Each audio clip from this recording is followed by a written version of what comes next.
So, since we spent last time talking about Plato and the Republic, and today we're going to be talking about Aristotle, what I want to do is start by giving you a little bit kind of a primer to just kind of draw sharp distinctions between the two of them. Because if you are new to the subject, which ostensibly you all are, this is a survey level course on Western political thought, it isn't always obvious how they're different, or if it is, it's hard to articulate exactly how they're different. So before you do the reading for this week, which will occur tonight, tomorrow, Wednesday in class, we're going to go over the reading together, because I really want to kind of, I do not mean to condescend you by saying teach you how to read, but philosophy, especially sort of older dated stuff, it can be very, very difficult to pull what they are trying to tell you, because in most classes, you're reading a textbook where it's just fact, and you just have to remember those facts. That's not really how philosophy works, though. So I'd like to help you with that. We are now moving beyond the Socratic dialogue form. So that was just kind of a one-off, just kind of a fun way. If you ever read someone like Camus or Sartre, these French existentialists and absurdists, they would use that kind of didactic dialogue form. But really, as far as this class is concerned, it's all going to be very straightforward prose now. So I'm going to start by drawing the distinct differences here. This is Aristotle, handsome fellow. Nice beard, bud, looking great. Okay, I was going to start by giving you a background on Aristotle, as I did with Plato, but I think you'll find over the course of the lecture, I actually incorporate pretty much everything we know about his life, because much like Plato, I'm going to provide you with a sort of broad picture of what world did Aristotle live in? What events and things impacted his life and his way of thinking? We talked about, in terms of Plato, it was the death of Socrates, it was the Peloponnesian War, it was the civil war within Athens between sort of the collaborationists, the 30 tyrants, and the new democracy. So, let's do it. I will just note here regarding his bibliography, quite a prolific writer here. These dates are really approximate, right? We don't really have exact dates. This is the best guess of classical scholars here. The other thing that I will say here is that in terms of politics, the book that we're going to be reading, the work that we are going to be reading, scholars think that this was actually lecture notes from his students that were then recovered later and put together, and they aren't really sure if they're in the correct order that Aristotle would have given the lectures or would have wanted them to be in. So again, we're dealing with students essentially writing about the teacher taking notes on the lecture. So and similar to Plato, earlier works of his, which we're going to be down here. We're in his late period, his major works period, where it's all pretty much him. His earlier works, just like Plato, it's very much more akin to what his teacher believed. And then as he grew, as he matured, he sort of started to move away and branch out and develop his own ideas, which eventually became quite different from Plato's. So, okay. Differences. Just to recall, Socrates, student Plato, his student Aristotle. So that's sort of the chain there.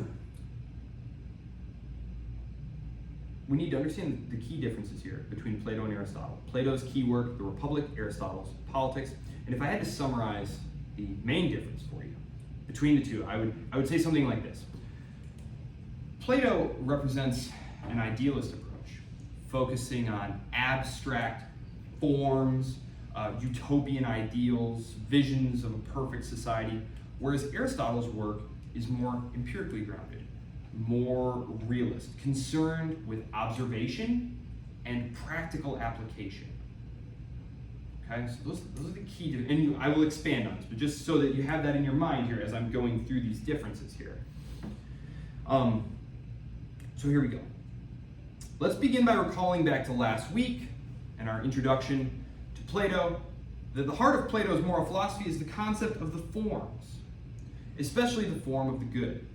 Now, Plato believed that the physical world was an imperfect reflection of a higher realm of perfect, immutable forms or ideas. Remember, no matter how close this may be to chair, right, it lacks a certain chairness that actual chair has, right? Okay. So that's sort of how I would explain that, right? There is an ideal form of chair, and that is only a shadow of the chair, right? It lacks a certain chairness. The form of the good represented for Plato the highest form, and knowledge of the good is essential for living a virtuous life. And remember, this was the idea of the philosopher crawling out of the cave, right, to see the world illuminated by the sun, right, and then to come back and to guide and to share. And so only a few could rule, because only a few had the ability to know the true from the false, right? So this is highly influential in how he sets up his vision of political order. This is something that Aristotle isn't going to be too accepting of ultimately. Moral behavior, then, according to Plato, was rooted in knowledge of eternal truths. This idea that there are objectively good and bad things, and that we can know them through pure reason. So, he argued that humans were naturally inclined to seek the good, but that they were often misled by their sensory experiences and desires. And the task of philosophers was to guide society toward the apprehension of the good through rational reflection. Hence, why Plato placed such paramountcy on the study of philosophy, and he makes philosophers his ideal rulers. This is not who Aristotle is going to have be his ideal ruler, as we will see. Plato's theory of morality, which we did kind of have to skim over, that we only have a couple of classes per author to talk about these things, and our primary concern is political philosophy, which of course is informed by moral philosophy. But the Republic, as you saw, even the selected readings, it's like 80 or 90 pages there. With Aristotle this week and his politics, it's only, I think it's 15 total pages. So it's much more manageable for you here. Plato's theory of morality, which he expounds through books like 1 through 3 there, is highly intellectualized. And virtue is a kind of knowledge, and those who know the good will act in accordance with it. This idea that this was in book 7, with the metaphor of the cave, the philosopher, and who, of course, comes back not to rule because he desires power, he or she desires power. Remember, for Plato, a woman could be part of the guardian class too. This is something that Aristotle will say, this is one of the ways that they diverge. He or she comes back to rule out of a sense of duty. Out of a sense of duty.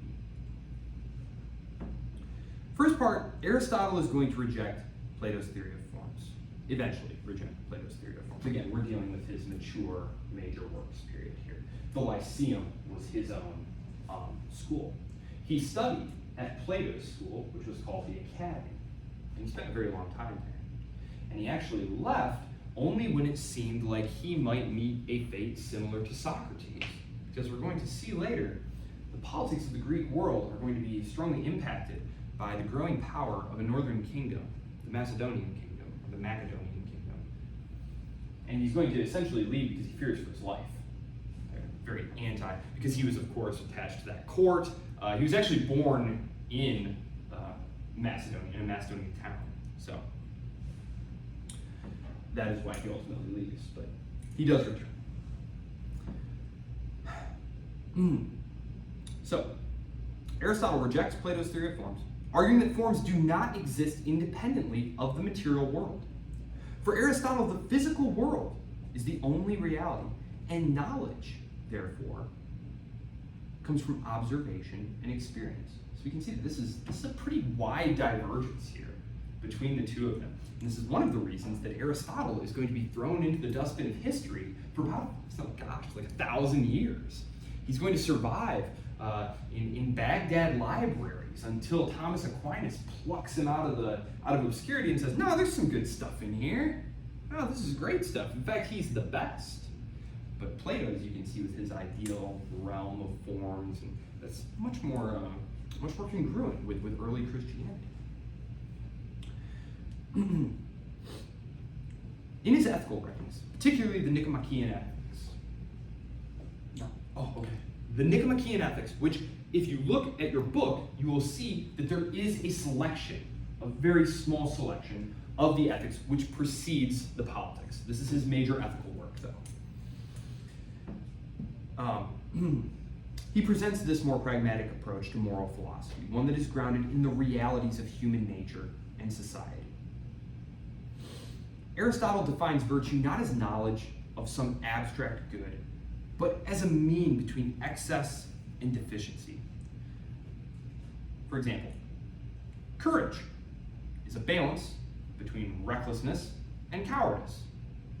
And he emphasizes the pursuit of eudaimonia, which is the highest purpose of human life. And it's not just happiness. You see the root euphoria, right? But it's not just happiness. It is the happiness that comes with living a life of virtue. And this is a core idea of republicanism, which I mentioned to you in, I believe, our first lecture, where I talked about like sumptuary laws that prevented too much ostentatious wealth and stuff, and how people like President Adams were big fans of these laws. And it's because we became a very democratic society where the rule of the masses, every man a king, everyone does their own thing, and who are you to tell me what's best? Republicanism has a very paternal side to it, in that the state has a vision for how citizens ought to behave. What is the virtuous life? And this is the idea that the state, republicanism, is a type of government that is concerned with propagating and cultivating the virtue of its citizens. So this is something that, again, democracy is more procedural, right? Democracy has no actual inherent character to it by itself. It's just a form of procedural decision-making where 51 votes out of 100 carries the day. So, this is something that we're going to encounter here in his politics. This idea of virtue, eudaimonia being the flourishing or happiness as the highest aim in human life, which comes from political society, and so therefore that is the goal of all political society. So unlike Plato, Aristotle argues that virtues are developed through habit and practice rather than purely through intellectual insight. Moral virtues for Aristotle are not derived from knowledge of ideal forms, but from engaging with the world and making choices that lead to a balanced and fulfilling life. So, just to kind of expand on this, make sure we're all on the same page. Unlike Plato, who believed that there were fixed principles of just and unjust behavior that could be rationally arrived at and universally applied by virtue of knowledge of something beyond the physical world, Aristotle believed the moral landscape was much more concrete, and at the same time much more fluid. That acting in the real world was how one became acquainted with correct action, and that no principle could be said to universally apply. Okay? If we need, I can give another example of that. Is anyone confused by that? Okay. All right. I'm just going to give an example just in case there's anyone who doesn't want to say it. Don't steal. That's a universal principle, right? Aristotle would say, well, you have no money, and your little sister is starving. If she doesn't get sustenance, right now she's going to die. And you can't be sure that anyone is going to offer you charity in this moment, and so you steal, right? Who knows Les Mis? Jean Valjean, right? Okay, right? So it's that. And Aristotle would say we have to use our reason here. We have to use our logos. We have to think about what is rational to expect someone to do here. It's not a pure application of a universal principle. So, in terms then of political philosophy, the contrast between Plato's idealism and Aristotle's empiricism is even starker. As we saw last week, and it's worth repeating here to try and lock that knowledge into your brains for the exam in a few months' time, in the Republic, Plato sketches an ideal state ruled by philosopher kings, individuals who have ascended through a rigorous process of intellectual training to understand the form of the good. Plato is deeply distrustful of democracy, which he sees as chaotic and susceptible to the whims of the masses. And in his ideal city, governance is based on knowledge, not on popular will. in this, he's going to be similar to Aristotle, who simply argues kind of similarly that, look, if knowledge is difficult to acquire, if correct decisions are difficult to acquire and to arrive at, that take much thinking and practice and deliberation and practical application of logic, the more people you have participating in this, the less likely it is that we're going to arrive at a rational decision, because most people just are not going to be that committed or capable of rational action and thinking things through in that way. The philosopher king, back to Plato, possessing wisdom, is the best equipped individual to rule, leading the state in a rational and just manner. Plato's ideal city, then, is rigidly hierarchical, divided into our three classes: the rulers, the philosopher kings, the auxiliaries, the warriors, and the producers. Each class corresponded to a different part of the soul. Reason for the philosopher kings, souls. Gold, recall the great lie, the great patriotic lie, right? That their souls were made of gold, silver, and bronze. The warrior class, the spirit, the auxiliaries, the spirit, and then the appetites, the farmers. And each of these other classes then is constantly trying to restrain and temper that impulse, right? Because the appetite, which drives the producer class, is the engine of society, right? Their prosperity is what propels society onward. But if society becomes consumed by greed and oriented toward greed, the society will eventually fall apart. Same thing with the spirit. We talk about this in terms of the spirit. By this they mean boldness and desire to show courage and to win glory and renown. Again, if this becomes too overwhelming and it is not restrained by reason, this will again lead to the collapse of the republic. In Plato's conception, justice then occurs when each class performs its proper function in harmony with the others, and the state is thus an extension of the individual soul, with the rulers akin to reason guiding the other parts of society. Remember, Plato is constantly drawing parallels between the individual, how best an individual should live, and how the ideal society should be structured. In fact, if you'll recall, I said that the book actually starts out specifically just talking about how an individual should behave, and then he eventually says, perhaps it would be well to illustrate this by applying the standard of behavior for one individual across society and see if this would work out as a good society or not. Maybe that will help us to see if we're on the right track. So, Aristotle, by contrast, is much more grounded in the practical realities of governance. In politics, he dismisses Plato's idealism as unrealistic, arguing that the best political system is one that takes human nature as it is, not as it should be. Aristotle agrees that the state exists for the sake of achieving the good life, but he approaches politics through the lens of empirical observation. As I already showed you last week in highlighting the differences between Plato and Aristotle's conceptions of political order, so that we can keep them straight, Aristotle categorizes governments into three main types. We have rule by one, rule by a few, and rule by many. And then he has what he calls good regimes, and we are going to definitely get into this much more thoroughly on Wednesday. This is really some of the real meat of his political philosophy here. He says, look, you can have ideal forms of rule by one, rule by a few, or rule by many. So rule by many need not necessarily be the end, which Plato believed you were now one step away from tyranny. On the other side, you have deviant forms of rule by one, rule by a few, or rule by the many. So he's going to say, look, it really depends on how these polities interact. We can't just say, well, it's a democracy, or I shouldn't say democracy, because democracy has a very specific meaning here. Democracy is the deviant form for Aristotle of rule by many.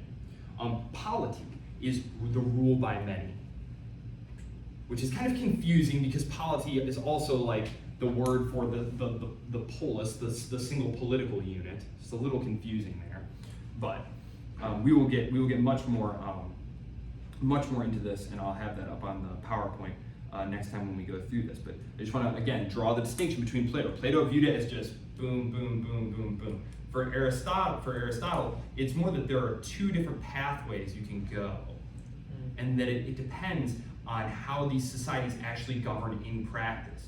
That you can't simply, by pure reason, say, well, if society is governed by the many, it's going to collapse into tyranny, because that's just what happens. Aristotle, one of the projects that he has is he sends all his graduate students out. You have to imagine Aristotle at the Lyceum. He's the chair of philosophy at the Lyceum. And he's got hundreds of graduate students bustling around trying to write their PhD dissertations. I'm being facetious, of course, they didn't have these. But he did create this project. And he said, I want you to go out into Greece, into the wider Mediterranean, and find out all the different political forms of government that you can find. And I want you to take notes on how is this little city governed? Is it a democracy? Do they have a written constitution? What are their laws like?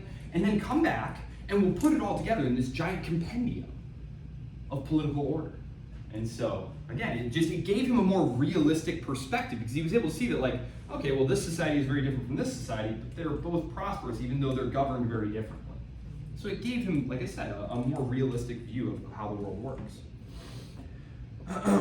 So, again, unlike Plato, Aristotle is not a priori opposed to rule by the many, but he does see it as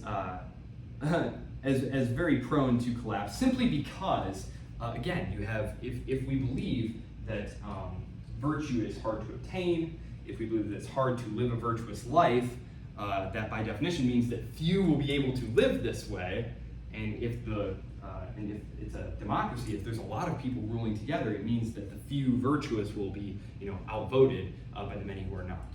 So he says it's not definitely, I don't have like any a priori opposition to rule by the many, but he does think that good rule under the many is unlikely, because it is necessarily the rule of, in his words, the poor and the unvirtuous, basically. Because if you were virtuous and living a virtuous, thrifty, intelligent life, you would not be poor. That's how he views things.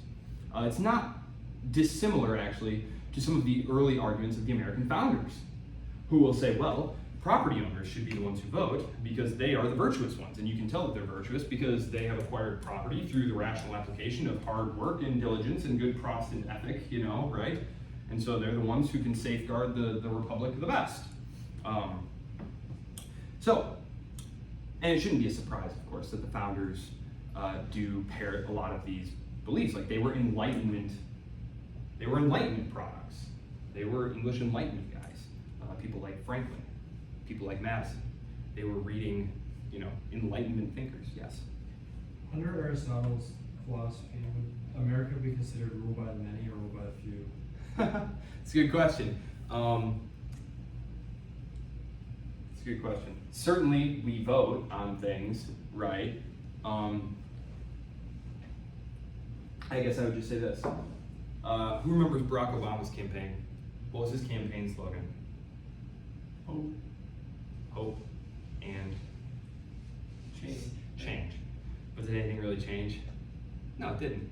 What did Donald Trump run on? Make America great again. Change, right? Essentially change, right? They're all saying we're going to change things, we're going to change it, we're going to change it. But the policies just stay on autopilot. They just stay the same. And so getting back to what you were saying, it's probably because, there's a good bit of political literature on this, interest group politics. We have a very open system, and if you have the money to lobby effectively for your policies, that's what's going to happen. So I think it's procedurally democratic, but in terms of its actual operation, I think it's very difficult not to see it as something approaching an oligarchy. Isn't that also kind of just going back on the bounds of the Overton window in the first place, that you have two perspectives of change, and then in your view, you're kind of just saying that it stayed the same anyway? Yeah, I think you could frame it that way. I think probably, I'll say this here. I'll give you an example. So there was a poll that was making the rounds today. It was a study of swing state voter opinions on foreign policy. It was done by the Cato Institute, which is in Washington, D.C. It is sort of a libertarian-leaning think tank. And they were asking voters in Pennsylvania, Wisconsin, Arizona, Georgia, Michigan, do you think the United States is a force for peace in the Middle East, or do you think they cause more instability and violence? Voters in each state said the same thing, which was they think that Washington is a negative presence that makes it less peaceful, more violent, more unstable. But if you listen to political representatives, they will all say that America is a force for peace in the region, and that's why we need to stay engaged in the region as a force for peace. And this is not new. This is not new at all. Every single person who's been elected president since Bill Clinton promised to do less on foreign policy adventurism than his predecessor, but once in office, the policy just stayed the same. Even George W. Bush, who I love to beat up all the time, 'cause he's too easy. George Bush on the campaign was criticizing the Clinton administration, saying, I don't believe it's the job of our military to go around changing the world. I don't believe in nation building. Our military's not going to do that kind of stuff. Then he gets in office, and what are we doing? We're rebuilding Iraq. We're spreading liberal capitalist democracy. And it's like, what happened there? And then Barack Obama says, if I'm elected, I'll end the wars. We're going to do things differently. Did he end the wars? No, expanded the wars. Yes. Do you think the withdrawal from Afghanistan is an exception? Well, the pull from Afghanistan, an exception in terms of You're talking that about war ended. Yeah. Well, Or do you think that was just like a big donor thing somehow? well, gosh, after 20 years, it was just one of those things where there was political pressure to end that war.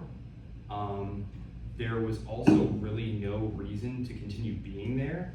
The Taliban had almost completely taken over the country by that point. As you all saw, as soon as America left, the Taliban was literally, I remember coming home and I had been listening to NPR on the radio, and my wife said, oh my God, can you believe what just happened? And I said, well, yeah. I mean, it was a made up army. Like, it was all the American Air Force and stuff, and as soon as they were gone, it was over. That was, in my view, that was all part of an attempt to shift resources around to be able to go confront China. Like, that is, they're really trying to shift resources toward the Indo-Pacific. That's been an ongoing project since the Obama administration. Kurt Campbell, who's now, I believe he's the Undersecretary for East Asia Affairs, huge China hawk. He was in Obama's cabinet. He helped write the strategic shift, the repositioning paper, where he and Hillary Clinton argued that engagement with China had failed. This was back in like 2012, and they said we need to go confront China.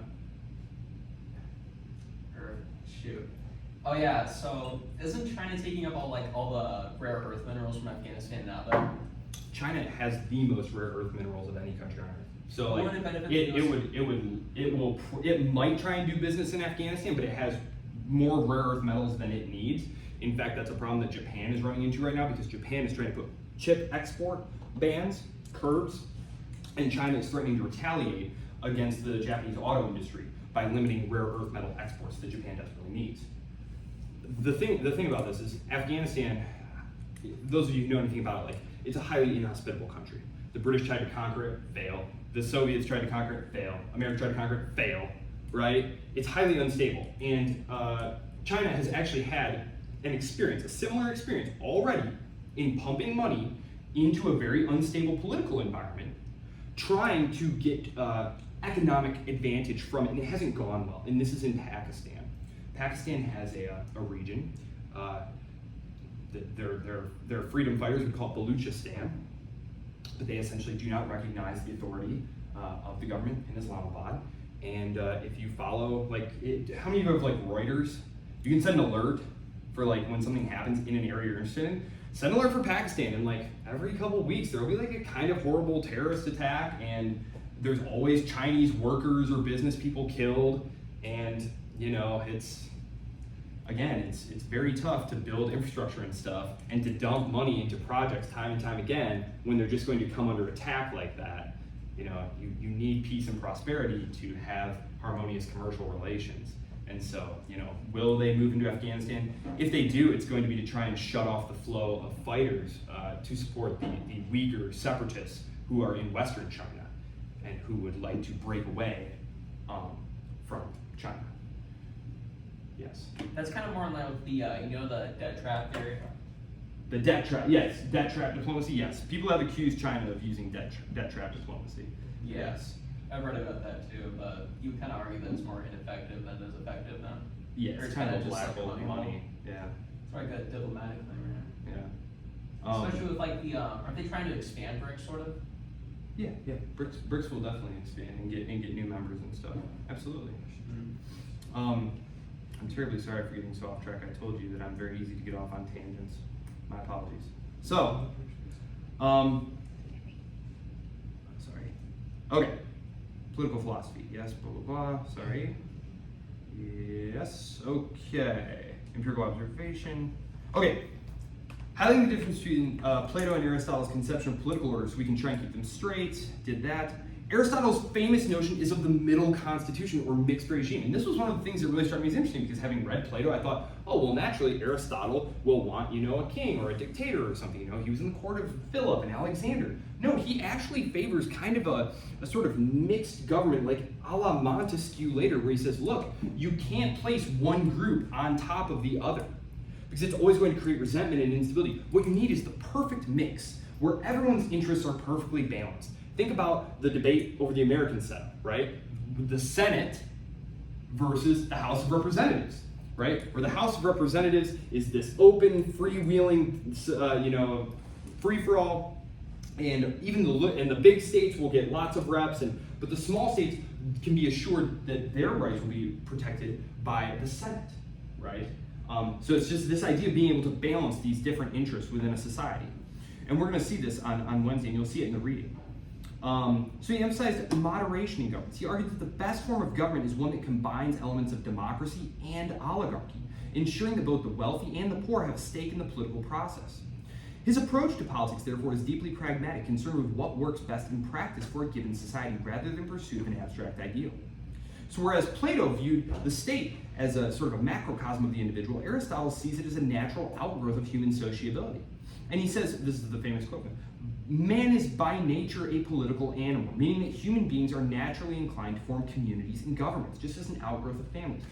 A collection of families creates a village, a collection of village, now you have, essentially a city. Okay, so in academic speak, what we have really between Aristotle and Plato is a divergence between normative and positive theories. Normative theories say this is how things should be in an ideal world. That's Plato. He has a normative theory of how things should be. Aristotle is a positive theorist. He said positive theorists say this is how the world is, and we should operate this way because the world is this way. So we have normative and positive theories of political order. Plato is a normative theorist. Aristotle is a positive theorist. Okay. Given this difference in outlook, therefore, it's very unsurprising that we're going to see so many differences between the two of them. Just to round out the philosopher, the role of the philosopher, Aristotle does not believe that political life should be dominated by philosophers. Rather, he believes that political leaders don't just need to have philosophical wisdom. They have to have practical wisdom. Practical wisdom. Because politics, in Aristotle's view, is a practical science more akin to an art. The art of managing people and relations, right? I don't know very many people. I'm sure you could find someone who says that you can scientifically manage human relationships. But he saw politics as more of an art, where you couldn't just logically arrive at the best way to order people and convince them all that you should do things this way. You had to appeal to them along a variety of avenues, through friendship, through subtlety, through little connivance here and there, right? That it wasn't a strict exercise in practical reason or logic. I remember when I was young, I thought that the internet would solve all the problems because everyone could just find what the right answers were to all the questions, and it would just eliminate all disagreement, which, as you can see, has worked out pretty much perfectly. Okay, so hold on to all of that for class on Wednesday. I'm going to give you the background on Aristotle's world that he lived in, so you can have sort of a good context here. So, I mentioned the Macedonian menace from the north. So as we see here, this is where we left Greece during Plato's time, right around 300 there, or no, right around 398 there. And as you can see here, Macedonia starts coming down here by the 350s here. I've got a slide coming up here that has the exact dates. But as you can see, Macedonia starts expanding. By Aristotle's time, it has swallowed this up. And then, of course, he tutors Alexander the Great, who is going to leap across the straits here and just go tearing around for like 10 years, just fighting everyone, defeating everyone, conquering everyone. Finally, his troops sort of staged like a mini mutiny, and they're like, you seriously need to turn us around right now. Because he was just going to go all the way to China. So Alexander the Great was a crazy guy. He was very much driven by the pursuit of glory. So I don't know that Aristotle's teachings made that much of an impact on him. But there you go. So, Macedonian influence. Aristotle, born in 384 in Stagira, it's a small town in Macedonia. His father was a court physician. So Aristotle grew up in close contact with the royal family. Tutorship of Alexander the Great. One of the most significant events in Aristotle's life was his role as the tutor to Alexander the Great, and that was in 343 BCE. He was around 41 years old at the time. Philip II invited him to become Alexander's tutor. And the close association with this future conqueror had a sort of a profound influence on Aristotle's perspective on political power and governance.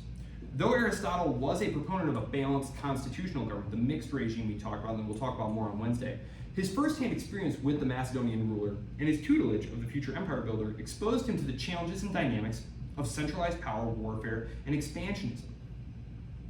It also probably shaped something of his critical stance toward Athenian democracy, which he saw as sort of prone to corruption and to weakness, and to invasion, which ultimately happens. So the Athenian-Macedonian conflicts, which are going to take place during his adulthood. By the time he returns to Athens to found a school in the Lyceum in 335, Macedonia had already effectively subdued Athens. And this was following Philip II's victory, not Alexander's. His father's, Philip II's victory in 338 BC. This historical context where Athens was no longer the free and independent city-state it had once been, also scholars think this may have influenced Aristotle's more pragmatic political philosophy, which contrasted with Plato's idealism. Instead of theorizing about utopian governments, which is something maybe you do when you're on top, right? You think the sky's the limit. Aristotle's is much more of a gritty, down-to-earth, we have limited freedom of maneuver here. What is the best course of action that we can take? Let me see here. Death of Socrates, Plato's legacy. While the death of Socrates had a profound influence on Plato, as we said, it also impacted Aristotle. Aristotle, as we said, was at Plato's academy as a young man, studied there for about 20 years. Plato's reaction to Athens' treatment of Socrates, his critique of democracy and the search for ideal justice, did serve as a foundation from which Aristotle would develop his own more practical political theories and lenses.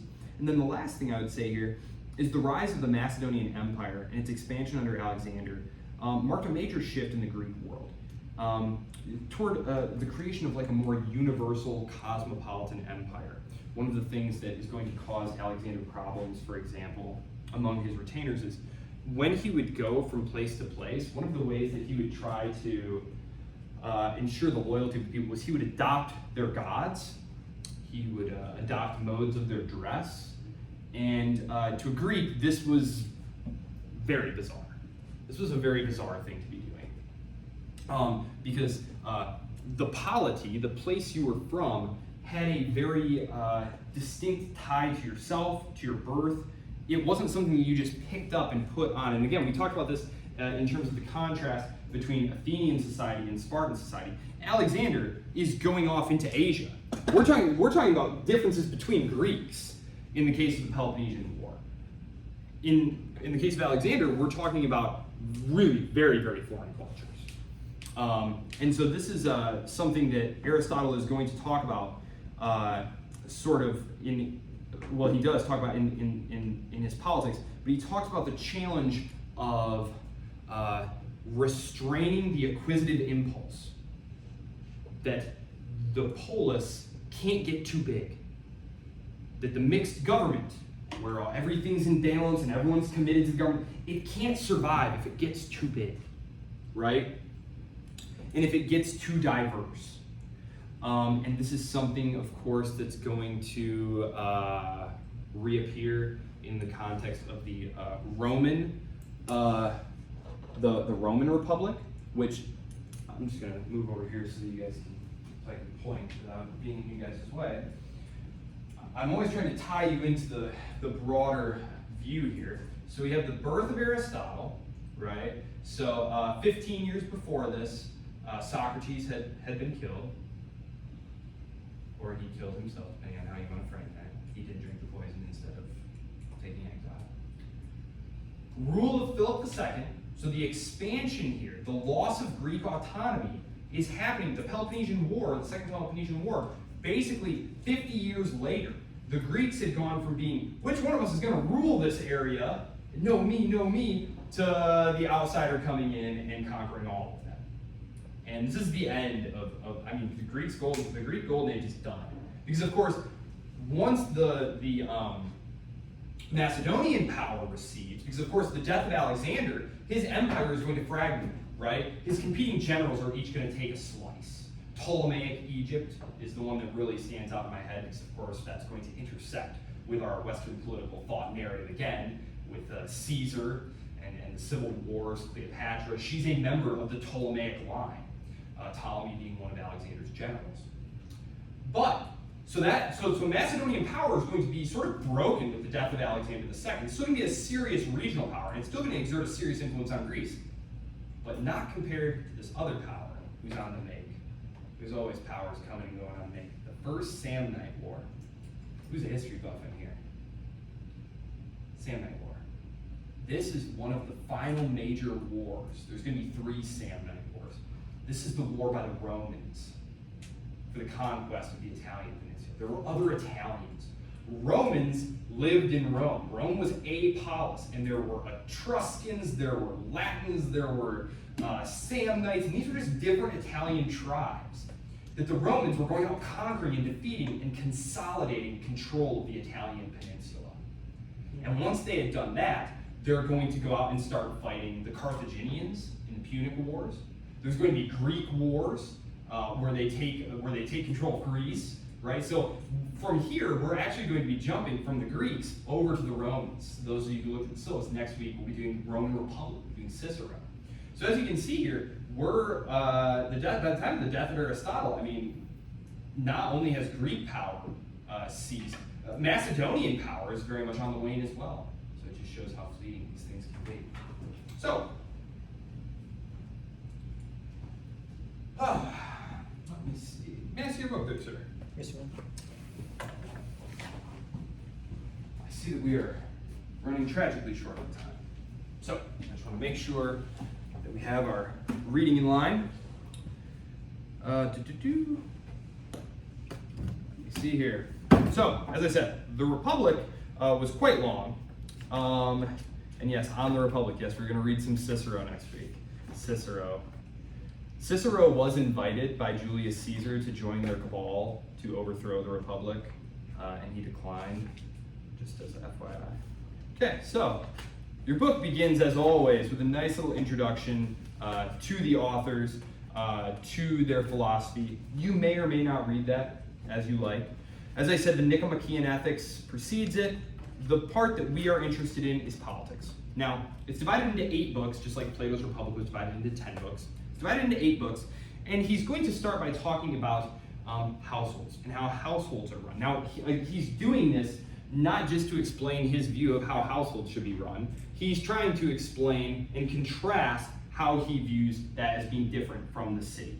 That the household should be hierarchical, top-down, whereas, again, in his politics, he's moving toward this idea of political order of being mixed, everything in balance.